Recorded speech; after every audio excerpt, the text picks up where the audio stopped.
Hey guys, welcome back to the Design the Life You Love with Lynz podcast. I'm so happy you're here.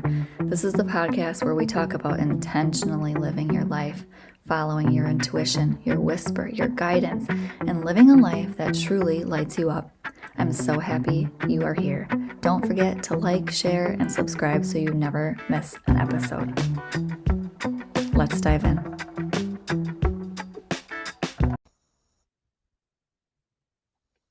Good morning, my loves. Today on the podcast, I have Sandy Martin. And I don't know a lot about Sandy, but what I do know about her is that she had a significant brain injury caused by mold, and she navigated her way through that. Sandy, welcome to the podcast. I can't wait to hear all about your journey, all about how you ended up here on the podcast and talking about your story and how you did that, how you navigated your way through that, and how you are probably helping others now do the same. Thank you for that. And yeah, I'm really, really pleased to be here today. The the funniest part of how life works, at least in my case, is that I was just like hard charging, running a company, boss bitch, like the works, trying to find the moment, the presence, the now, because I was so overwhelmed and overworked. And then mold got into my brain and knocked out all of what I believed to be me, all of my analytics, everything sequential. Sentence structure was even a challenge because that's a sequence. Anything, any to-do list, forget it. I couldn't read spreadsheets. I was running a company and a team of 20 at the time, running large events, could not do it. Every time I tried, I made mistakes that caused people to suffer, customers getting the wrong answer or an associate not getting what they need. I wasn't accustomed to making mistakes like that. And so my whole identity of being in control of everything was gone. And I didn't know it was wrong. I just knew that I was 45 and I had what felt like dementia suddenly. And had it been gradual, I might have thought it was perimenopause or aging or any of the things that people might think are happening in their lives. But it was sudden. And so that was a big mystery. And that was my first clue that it wasn't me, that something had happened to me, even though I didn't know what I had done. I didn't realize that painting an area that was wet for maybe decades and what could be lurking behind the walls, I didn't know. Like, I didn't put that together for 5 months. And I was looking for any single clue I could find as to why I was still sick and getting worse. So it started in my brain and then went to my body. Most people who are exposed to mold have a body effect that eventually compromises their brain. But because I was painting, those paint fumes took it straight into my brain. A lot of people don't know that our eyeballs are attached to our brain directly. Sure. And Like a and filter. yeah, they're just part of the brain. They are, it's like the optic nerve connects them. If without the skull, they'll just dangle off the brain. They're part of the brain.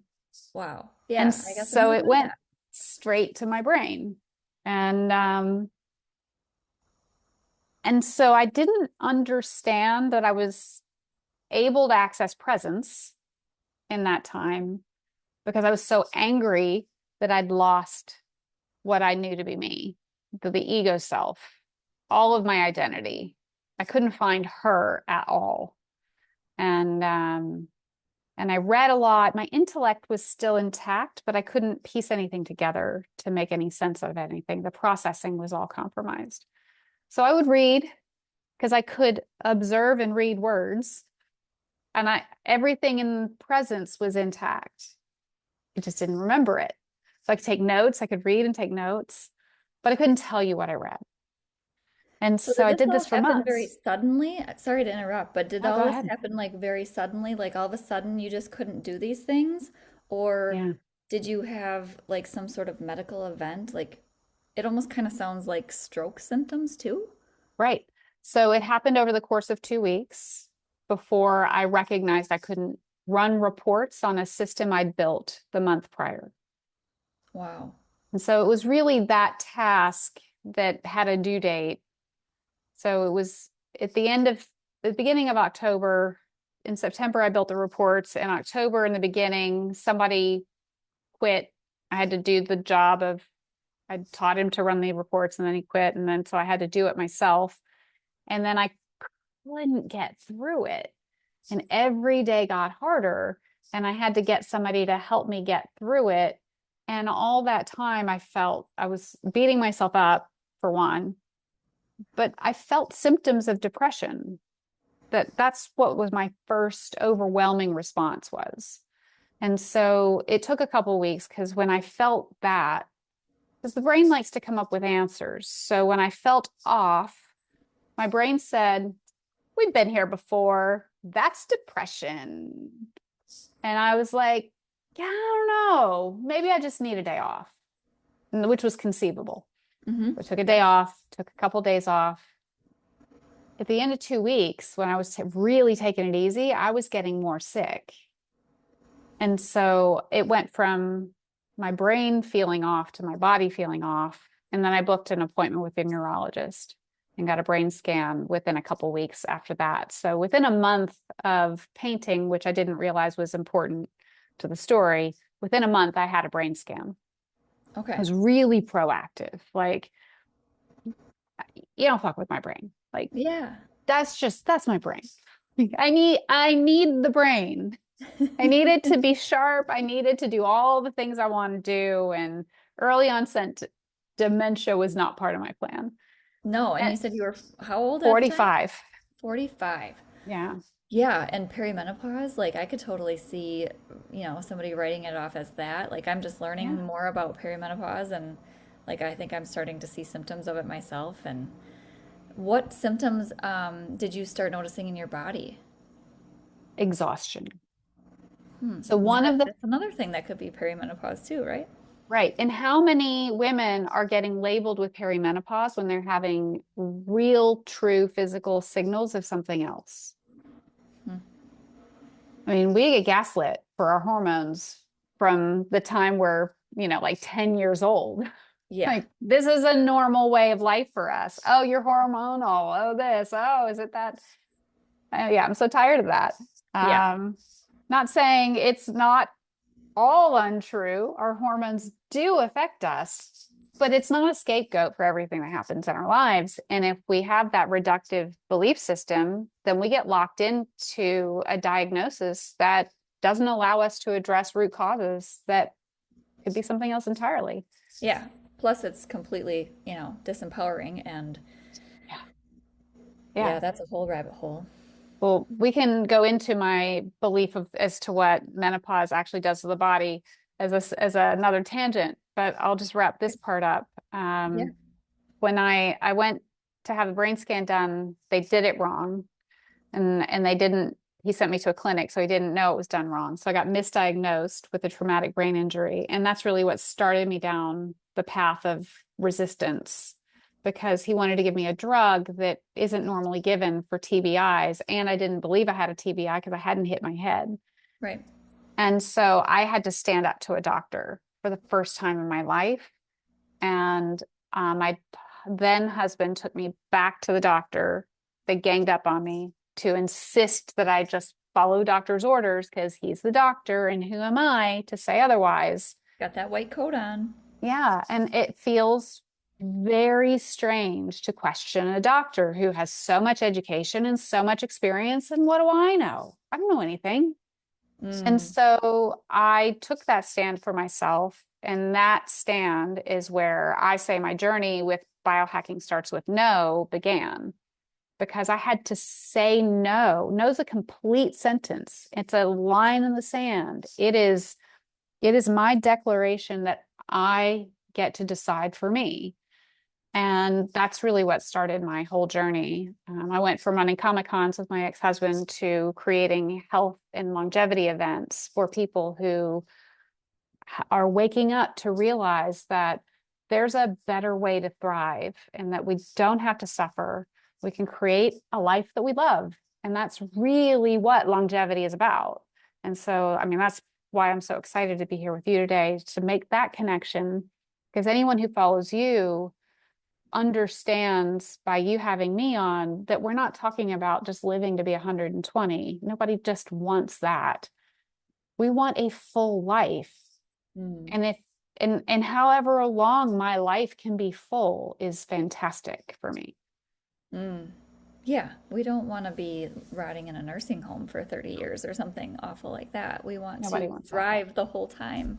Right. I love that you bring up the standing up to a doctor, and I think that needs to be something that is discussed more, and Mm. women especially need to stand in their power when it comes to an authority like that. Back in 2020, I remember seeing this study where they had a man in a white coat, and he looked, it was an actor, but he looked like a doctor. And then there was a policeman, and then there was just a man in street clothes or whatever. And it was a psychological test to see how far you could push someone Mm. when they're being instructed by a doctor or a policeman or someone in street clothes. Wow. And it was like they were on privacy glass, behind privacy glass, and they had to deliberately inflict pain on the person on the other side of the glass. And the doctor was Mm. instructing them to crank it up, crank it up, crank it up. And then, same thing with a policeman or someone in street clothes. And people went so much further with the doctor. Of course. And it's just, that was so alarming to me. And so intuitive. Like I knew where that story was going to end because that is all of our experiences. Yeah. How many side effects do people endure because a doctor prescribed it? I mean, And we, that's another part of my story. By the time I figured out it was mold, I was desperate, desperate. 5 months in, would do anything to get my life back. And so when that new doctor recommended an extremely strong antifungal that caused the mold to fight back, I took the drug. And then when suicidal thoughts came, because mold doesn't care if you live or die, it mm, it lives off your corpse. If you try to kill it, it'll try to kill you. And so it fought back. And I called her and I said, I can't take this. And she was like, I told you you need mental health help to get through this process. And I was like, no, that's not how we're doing this. And I had to fire her too. Um, but yeah, I was so desperate, I would do anything. And mm, until pushed far. And then, when you realize you're standing on your own, I had 3 doctors fail me. You just have to find a way to rebuild your life. And that's what draws me to you is the deliberate intention to build a life is one of the most beautiful things anyone can do. mm, yeah. Most people don't get the chance. Most people don't get knocked off the horse so hard that they have to piece themselves back together. So very true. I it reminds me of this place that I used to go when I was in meditation. And it was like this worn down path, just a circle or an oval, worn down path where I would revisit like the same day, the same people, the same experiences. And in my meditation, I had a choice to go right and choose a new path or left and keep going on this Mm. circle, this loop of the same old, same old. And I feel like a lot of most of my life, I lived on that loop, thinking that I didn't really have another path. And that path is intention. When we set our intention and we hold true to it, when we filter our decisions and the moves we make and the things we do and say and the people we hang out with based on that intention, that's when we actually create from wholeness, and that's when we can design Yeah. a life that we love. Yeah. So tell me, you fired 3 doctors. Then what? Then what'd you do? I started playing gongs. I don't often talk about this part of my story, Oh, but a love it. big part of my journey was I think I fired that third doctor in April or May, about the same time, May of 2021. I had just gone to my first sound bath a couple months prior. I picked up my first gong. It was a 38-inch sun gong. Picked up that first gong, moved it into my new home because I had to move in order to heal. I had to go to a mold-free environment, and that gong went with me. And I used to sit in front of that gong and just tap it because the thing that I found about the mold was that in my between the first and the second sound bath I went to, I had a tuning fork test on my toe and I couldn't feel it because mold causes an inflammation that causes peripheral hypoperfusion, which just means that you can't feel your fingers and toes as well. And Oh so my it's just poor God. circulation in your extremities. And when I couldn't feel the tuning fork on my toe, I thought he was kidding. And then he put it on my leg, and I was like, oh God, I can't feel my toes. Peripheral neuropathy is what I had. And then that second sound bath, I could feel my toes tingle. And I was like, whoa, there is really something going on here. And I kept going and I bought my own gong. So I would sit while I was, because after firing three doctors, and then I'm like drinking chia seeds all day long. I'm taking aloe vera supplements. I'm taking a few of the things that was recommended that I take, but ultimately stripped away everything. I got a puppy at the same time. I started walking, even though I was told not to exercise. Like, You were I told just, not to exercise? so exercise can, well, I know, well, that I laughed too, but exercise can cause an inflammatory response, and I was already experiencing one. Okay. But I knew I needed to move my body all the same, right? So The I got a outdoors. dog to go out in the sun and walk and like, let's just get things moving. And I was very gentle with myself. And I would sit and just tap the gong. And I believe that those sound waves helped to shake it out of my brain so that I could process it and flesh it out. That's what had to happen.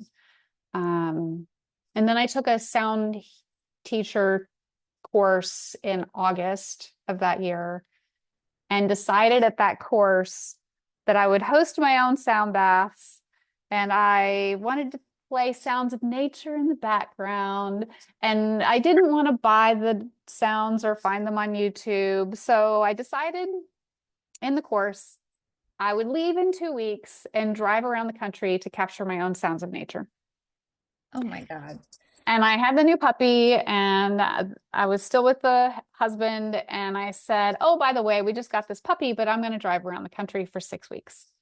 And he's like, okay, sounds nice. And then 2 days before I was set to go, I was like, you want to go out to dinner tonight? Because I'm leaving in 2 days. He's like, what? I was like, my super is packed. Like, I'm going around the country. I told you I'm going to capture sounds of nature. And he's like, I thought you were kidding.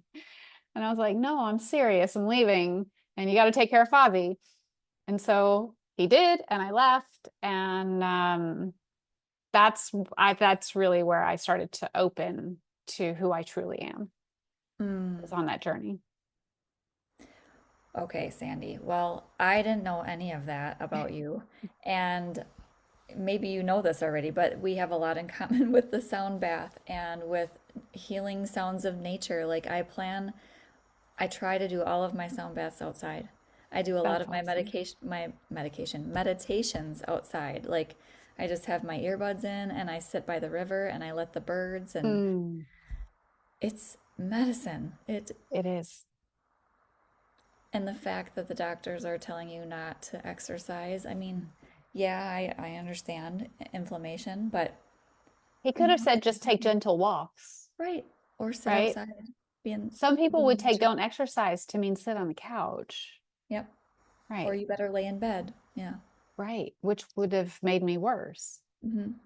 Yeah, I did see the sound bath photo on your website about 10 minutes before we joined, but I didn't know that when we originally connected. Yeah, but Yeah, it was I one of the believe. things where I knew we were going to have a really great conversation. So Yeah. then I ended up with six gongs in my living room. One of them was a 60-inch Paiste microphonic, Oh, wow. and I was just went crazy. But I didn't really enjoy playing for people, and so I invited someone else to come and play for people in my home. And so Okay. I got a weekly sound bath in my home, which was really great. Wow. Okay, so how long before you started really seeing the difference just doing that? Mm. Well, you know what's funny is that I thought I was better when I took off on that trip. Like, how could I not be better? How could I go on this trip unless I'm better? And in hindsight, because the mold shut down my ego and what I believed to be me, and I was left with this kind of expanded sense of presence. Once I knew that that's what I was left with, and I could sit with the gong for a long periods of time, and that I had presence, I really leaned into it because I didn't know what presence was. Um, and I didn't realize that that was still a kind of a symptom of the whole thing, was that expanded presence, that meant I had not fully gotten my brain back. So that trip was, I couldn't have picked a better time in my life to take that trip because 6 hour drives felt like nothing. Mm. So I wasn't healed, but I was healed just enough to be like two podcasts away from my destination. And I just listened to conversations, and I started in South Florida, and I went to see family in Alabama. I stopped to see friends in Texas. I went to Sedona and up the coast of California, met a friend at Crater Lake, Oregon, and then came down through Nevada, Colorado, home in Kentucky before I went all the way back to Florida. That sounds like a dream. There is something Yeah. about being alone, like on a trip, that, and I think a lot of women are scared to do such a thing, to Yeah. travel whatsoever. And it's So many really women told a, me I was brave. Like, yeah, I'm not brave. I'm just leaving. I was told Not the same brave. thing. And I didn't drive across the country by myself, but I flew to Florida to go to my first retreat. What are you doing? Who are you going with? Do you know anybody there? And I'm like, no, nope, it's gonna be fine. And it was one of the most liberating Um, things I ever did. And yeah. then I just couldn't stop. And it's like, it's so good for you. But I have not ever taken a solo driving trip. That's something that I uh, would really like to do because I love to drive and listen to music and podcasts. hmm So I highly recommend it. yeah, there's um there's something about Hmm. being still and allowing yourself to just be. We're human beings, not human doings. And I was like you most of my life, like busy, busy, busy. I didn't know how to be present. I didn't know how to be anything less than 80 miles an hour. Hmm. And I believe that the body just interrupts us when we are going too fast and we don't pay attention. Yeah. I got a warning right before I got sick. Okay. I really never talk about this on podcasts, but I feel like you and your listeners will like the story. We were Yes, in the tell me. office, and I had some tinctures on a ledge, like more than arm's distance away from me and not arm's distance from anyone. And I Okay. saw them fly across the room. And we've been joking with the woman across from me because she said she had a ghost at home. And I was like, your ghost came to the office. Like, and they flew like at a pace and trajectory that was not a fall. Ooh. And I I was kidding with her, and then I went home and I was like, oh, those were mine. Huh. But I have a ghost? Huh. And then so my first husband had passed away a few years prior. And Okay. when we divorced before he passed. It took me a long time to stop hating him. It took me a long time to realize it's really dumb to hate a dead guy. It just takes up energy you don't need. But I was at peace with him and really wasn't thinking about him. And on our last conversation before we got divorced, he asked me why I married him. And I said, "Do you remember that night on the balcony under the moon? Well, I could see your soul that night." And he said, "That's a really dumb reason to marry somebody." And then so there I was in my kitchen, the things flew, and I was like, "Oh, maybe I have a ghost. Carlos, what do you want me to know?" And then clear as day in my head, I heard, "You said you could see my soul one night. Can you see yours?" Oh, I just got full body goosebumps. And I was like, "Nope. All right, on to the next thing." Yeah, And then I'd I say got a that's a wake up warning. call. Hmm. I got a warning. Mold has an intelligence. It's a fungus. This whole universe is connected by fungi.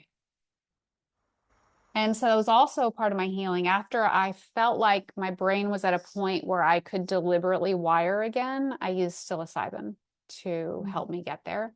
And I did a 4 gram journey and went in to see what was there, get to kind of the depth of who I am, and rebuilt further from that journey. That is, I'm so fascinated by psilocybin and people's stories about what happens and how they either unpack or rebuild.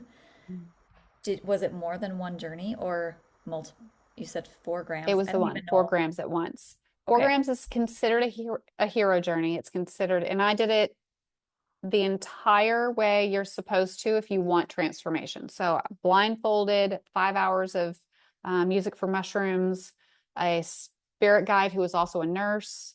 We did it in my living room with my gongs. She played my gongs for me. There was a point in time when I couldn't move my body at all that could have been really scary, but I'd done all my research and I knew I would be fine. Um, and I went deep, deep, deep, deep, deep, deep into the earth and came up as a tree that I had played in as a little girl. And I gasped for air in ways that later I found is how some people die. My grandmother was gasping for air on her last day, and I was with her. I was the only one that went home and didn't stay by her side until the hour she passed. I went home 2 hours early. And then I woke up gasping at the hour she passed. And I knew. And so there's so much wisdom that comes through the fungus, through the mushrooms. It's nature's medicine, it's nature's communication, it's our internet for life. Mm. And so when I woke up gasping for air, I knew she was passing and I breathed with her as she passed. And these are gifts that I wouldn't have had I not gotten sick. I get to rebuild my life. I don't feel like I suffered. It was painful. The suffering is when we resist who we're becoming. Mm. And so I get to become, I get to choose. And when the boss bitch started to come back, I got to tell her she wasn't welcome and we were going to do it differently. Mm. And yeah, There's so many beautiful things that you just said. Do it differently. And the boss bitch that comes back, like, how many times, or was it just once that she came back trying to, take over the show again? Or, she's come back a few times. yeah, yeah, that's my experience too. Like, no, I'm done with you. We are not Yeah. living that way anymore. Yeah. But there's, the ego doesn't like to die. The ego doesn't Mm-mm. like to be wrong. And I, in the last year especially, I've had so many ego deaths and like identity shifts. Closing my business was such a huge thing for my identity shift, and I didn't even see that coming. Mm. But a lot of my identity was rooted in that business. So, um, Well, yeah. she's useful, the boss bitch. She comes in real handy. She's a crutch. She's a toxic relationship for me because I can go to her whenever I need her, but it doesn't always feel good. Mm, It's like yeah. that bad relationship with it's relationship with a narcissist, really, is what that's like. Because she has her own agenda and she doesn't really give a shit about me. We're going to get shit done when we do stuff together. Hmm. And sometimes I need her and sometimes I can do without her. But um, she's not without merit. That's the Mm. hardest part, is knowing that she is part of me. Yeah, and loving all the parts of ourselves, the wounded Hmm. little girl, the the boss bitch, or I like to refer to my boss bitch kind of as oh no, Yellowstone. Well, I haven't seen it. Okay. Beth.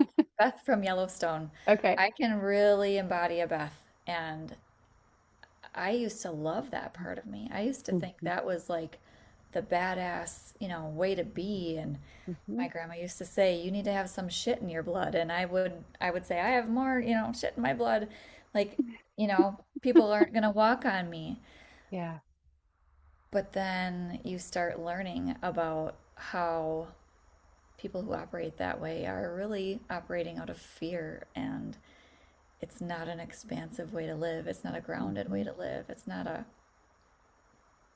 It's a ego protectant, right? Hmm. I've had to choose whether or not to wall up or show my new partner how scared I am in the last couple of weeks. Mm, And I have cried more in the last couple of weeks than I ever want him to see me cry. And I don't like looking like I don't have it together. And I don't like trusting that someone will have me. None of that feels good. Um, but but I it's don't worth it, see a right? way out. Hmm. I don't see a way. I see that an over reliance on the appearance that I've got it together is causing me to make some bad decisions. Mm, And yeah, so the scariest thing is to let people see my cracks, because we think we are the only ones who have them.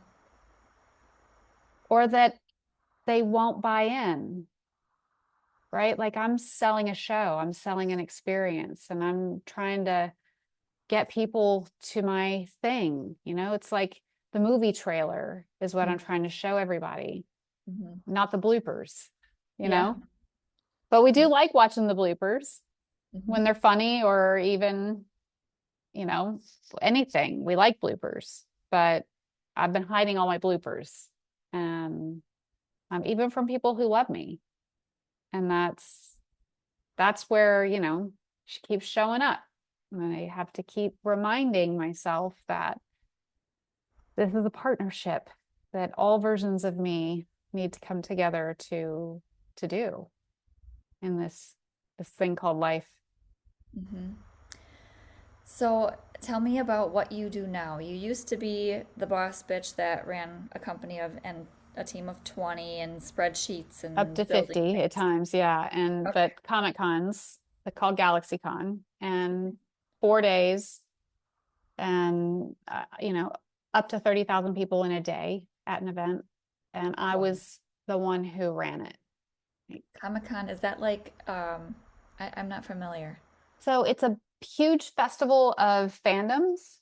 So Okay. people who are fans of Star Wars or Star Trek Oh, yeah, or okay. anime, all that kind I of stuff. thought They I was dress on the up. right track. Yeah, Okay. they dress up. We did one in Minneapolis once. It didn't work out. Well, COVID hurt too. Mm, But now there's a few across the country. Um, okay. and I'm not, that's with my ex-husband, so I don't do that anymore. But when I recognized that I needed to stand on my own as a divorced woman, I was like, oh, well, I've been running events for the last 15 years. I guess I'll run an event. And I was going to run, I should have just gone with my first instinct in hindsight, perhaps. I was going to run a mystical gong, sound bath, crystals, and art, just a metaphysical fair. Mm. Um, and my ex-husband made fun of me. He said, she used to be a real boss bitch, which is where I get the term, but now she sits in a corner and plays gongs. And I was like, but that's not me. I'm not the person who sits in the corner and plays gongs. I'm the boss bitch. And in that moment, I decided that he asked me why I liked the gongs so much. And I said, well, they're biohacking. I explained how they got the mold out of my brain. And he said, well, then do biohacking. And so I started an event about biohacking, and I did that for 2 years. And now I've got the third one coming in New York. And fingers crossed, new city is the right shift. But it all comes every time. It comes back to all of entrepreneurship is a scary leap. All of it is, it takes our entire selves. And so we get to points in life, and I'm sure there's got to be somebody listening who can understand the weight of making a decision where everything's on the line. And then how do you show up? Mm, Who shows up? Who wakes up in the morning? What attitude? What fresh start? Every hour of the day. Do I still have it to give at 6 o'clock? Can I do 16-hour days still? Is that wearing down my nervous system? Am I a fraud by taxing my nervous system for a longevity event? It just never ends. mhm. But that's the life I'm creating. That's the life I knew. And I thought, we'll see how my story ends, but for anyone who's in the messy middle, I thought that taking my skills from one domain and applying them to a new domain that was aligned with my heart would make all the difference. Oh, And I'm so with you there. it doesn't.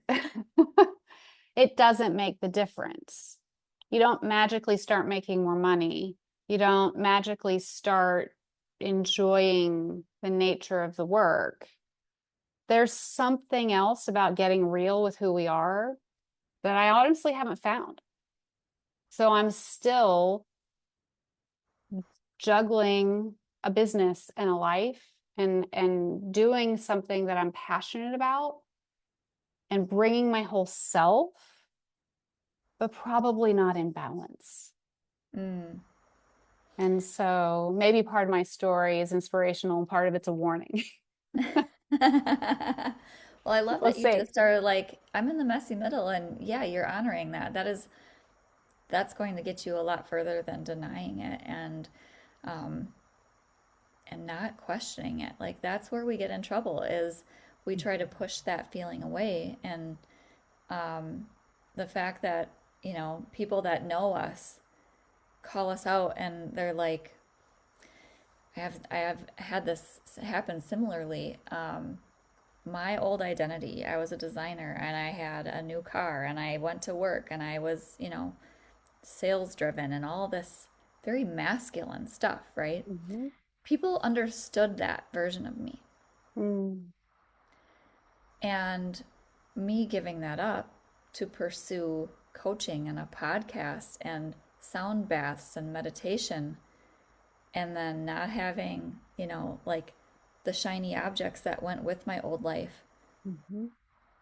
This is a much slower life. This is a much more present, grounded, wholesome life. Mhm. And it feels so good to my soul, but other people Mhm. don't understand it. And so there's been this messy middle Mhm. of the transition. And then during that messy middle, the ego's dying and the boss bitch is trying to fight and crawl her way back. Mhm. It's really something, but I believe that we have to go through that. We have to feel that. We have to it's kind of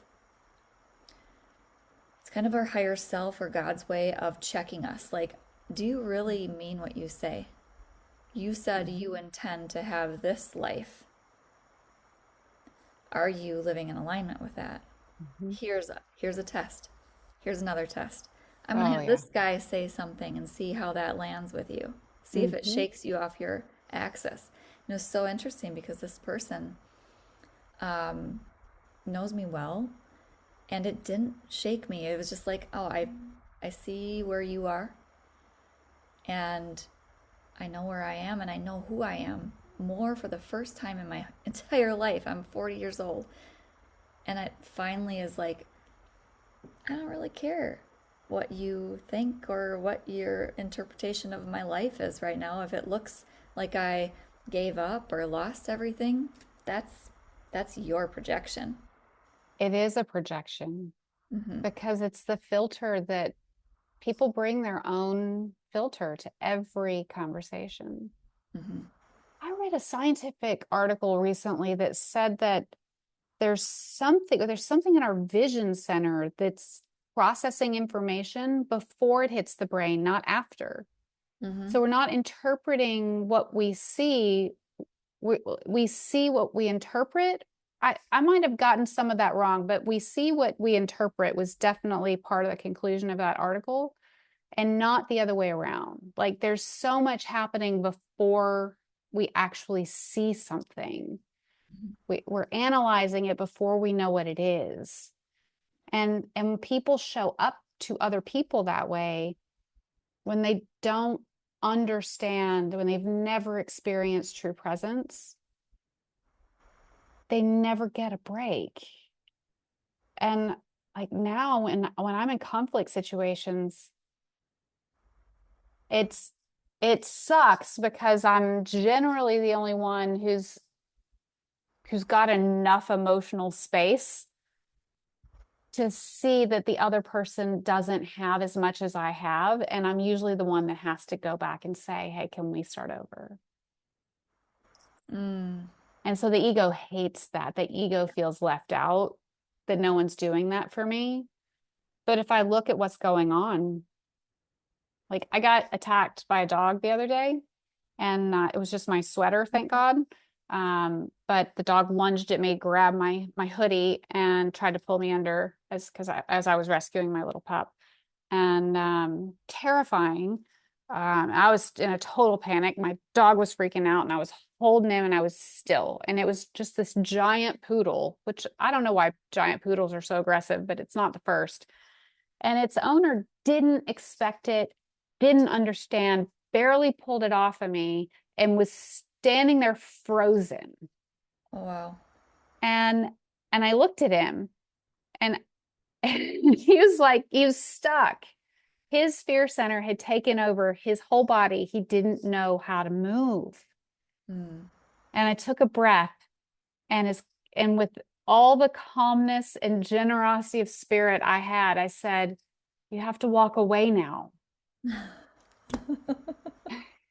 He's like, what? I was like, you have to walk away because I'm not going to walk away from the lunging dog. That's Right. not my job. Right. And that's like owning your boundaries and reading a situation correctly and knowing that they're not able.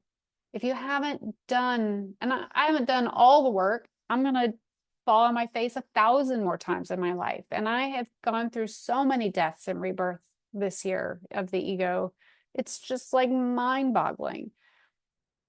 But if you haven't done any of it, like, I feel so sorry for those people because all they do is move through life scared. Yeah. He didn't know he was responsible for getting that dog away from me What a until I beautiful told him. metaphor. What a beautiful metaphor. And being able to stand there unwavering, Hmm. standing up for ourselves, that's the win.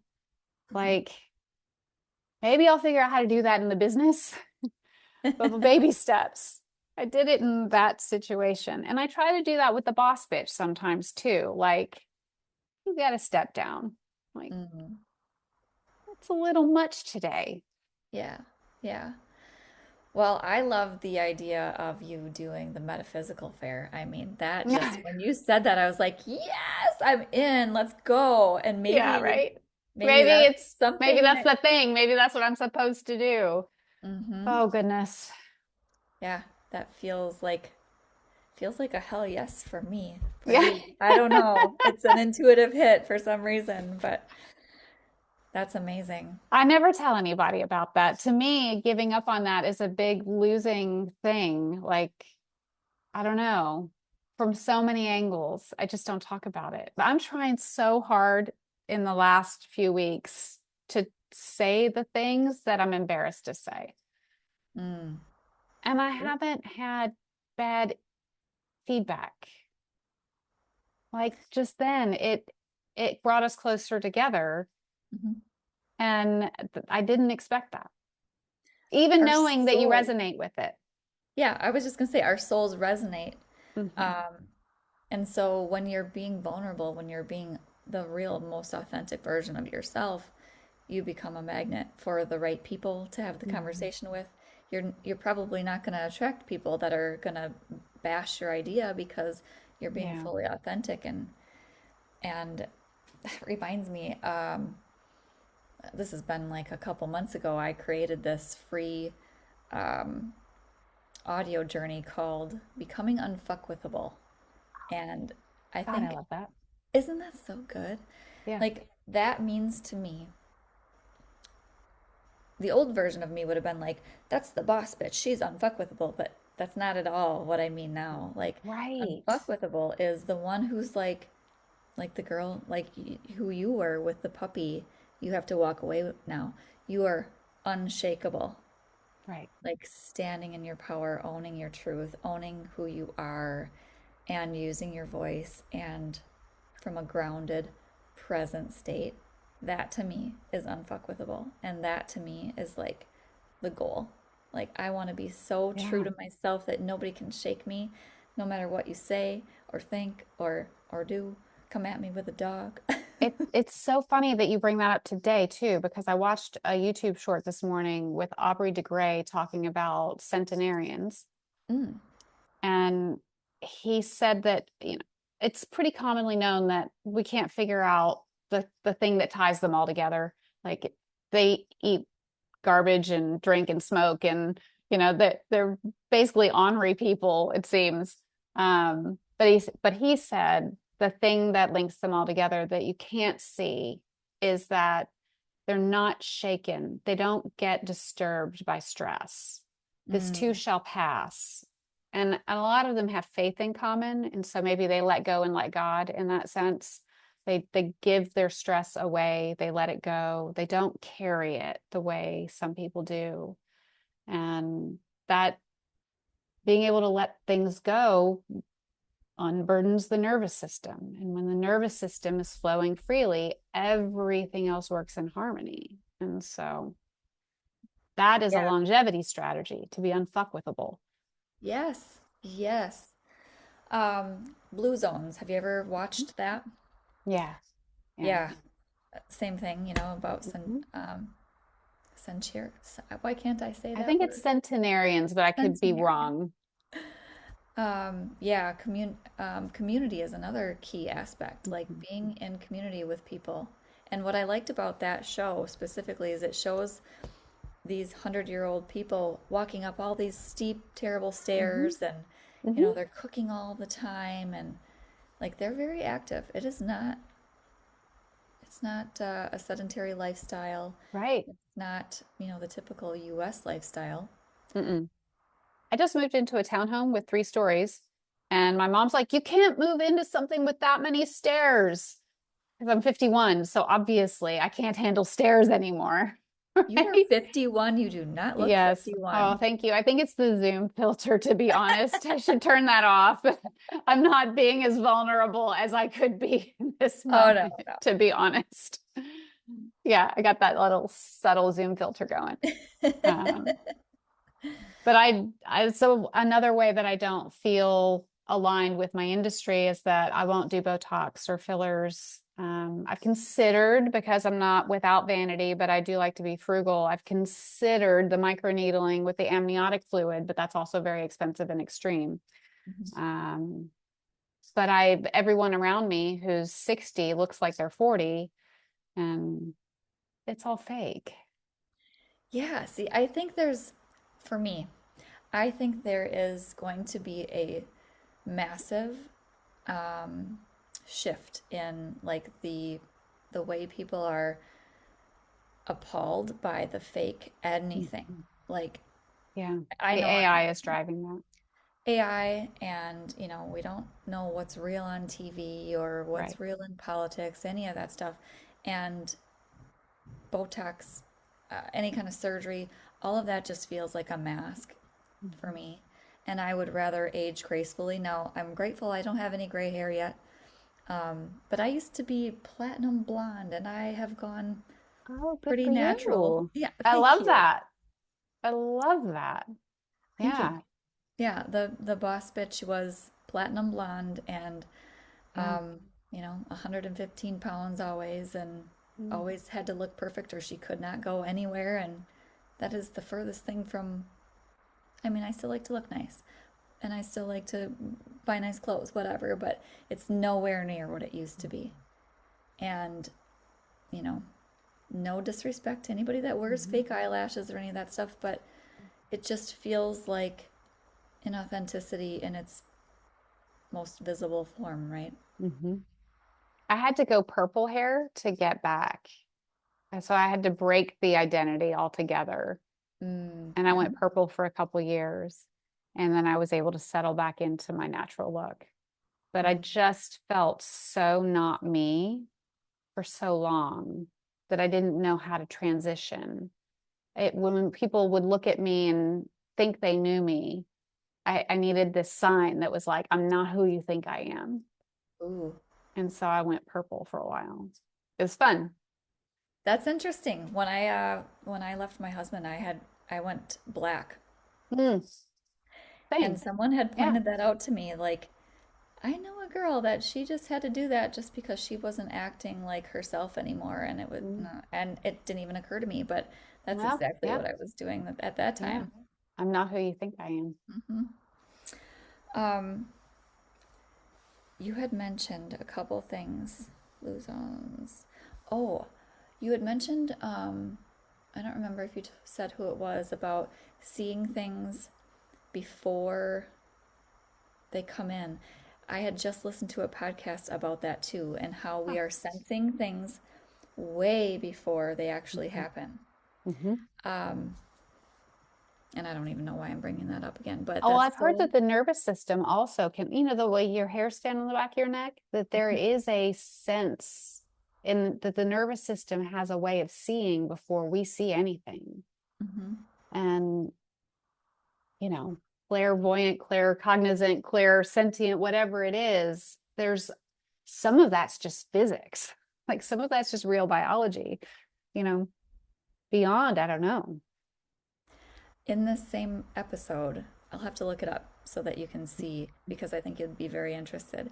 But they talk about how the brain is the only organ in the body that does not heal itself. The brain, the nervous system, has the ability to heal the body. So the body can heal itself, but the brain is the only one that cannot. You actually have to go in to heal it, whether that's meditation or sound healing or like being intentional with what you are working on. Ah, What do you think? I I'm don't gonna think look it up that's while true. you're thinking. So in 2012, they didn't know until 2012 that the brain had um, its own immune function, like its Hmm. own. They didn't think you could have inflammation in the brain. Okay. Um, they didn't believe that the lymphatic system went to the brain. They've since discovered the glymphatic system. But Alzheimer's disease is the brain trying to repair itself. It just does Hmm. it wrong. So the brain has a lot of things like astrocytes and glia cells that go in and clean stuff up all the time. And when sometimes, I mean, like Alzheimer's, one theory um, is that it's type 3 diabetes. Hmm. It could be a protective guard against toxins like mold or chemical exposure or other things. I think it's probably true to some degree that, like, if you have a head injury, your brain can't just send the blood back to the area, but it does have a whole cleanup crew and a way of cleansing itself, like in sleep. Our brain cleans itself every night. All those little macrophages and astrocytes are going in to tidy up the memories and put them where they belong and make sure that we get to start over fresh every day. And if we don't get that proper draining of the brain, so it's like sometimes a chiropractic adjustment is necessary so that the lymphatic fluid drains properly at night. If it gets stuck or if we sleep crooked, then it doesn't drain properly, and that can cause it to get backed up. But like the plaques, the amyloid tau and amyloid plaques and tau proteins, that's all like cholesterol causes hardening of the arteries. Hmm. Those cause plaques in the brain because the brain like overdoes it. Like it Okay. tries too hard to repair itself. So that'll also happen. It just doesn't do it well. Like if you have a stroke and then you can't get you can't reactivate that tissue without hyperbaric oxygen therapy or something else. The brain still tries. It just doesn't do it very well. And we do have BDNF. Exercise helps to grow new neurons. Um, yeah, I'm out of my lane here because I'm in the lane of I've absorbed all this stuff, so I have a sense, but not I don't know enough. You can probably sense the lack of assurity in my voice. I don't know enough to say exactly how it works, but um, I I think it's fascinating that people are still learning how the brain works and how the nervous system works. I know, isn't it? I But a mean, lot of what you said is true. Like if you cut the spinal cord, it's not going to just regrow, right? Like that's true.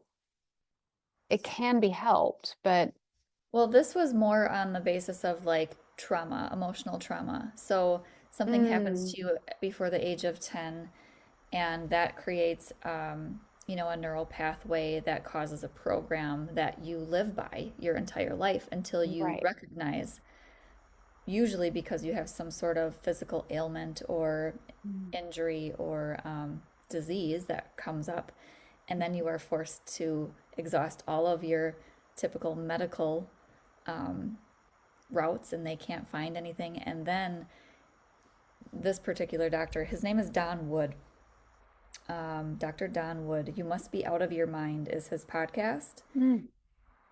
and it's very fascinating. He helped heal his daughter. She had um, two two different diseases that came up, and the doctors had no idea. Mm. They did all the tests. They couldn't figure out what was going on, and he actually healed it through, releasing the emotional trauma. But you have to, like, that's what he was saying. What you have to go in and figure it out, like what Ah, yeah. what caused this um, neural pathway to be created, and therefore the loop, the program to be created, Mhm. and that therefore you live by it. But he interviewed a some sort of more of a sports athletic type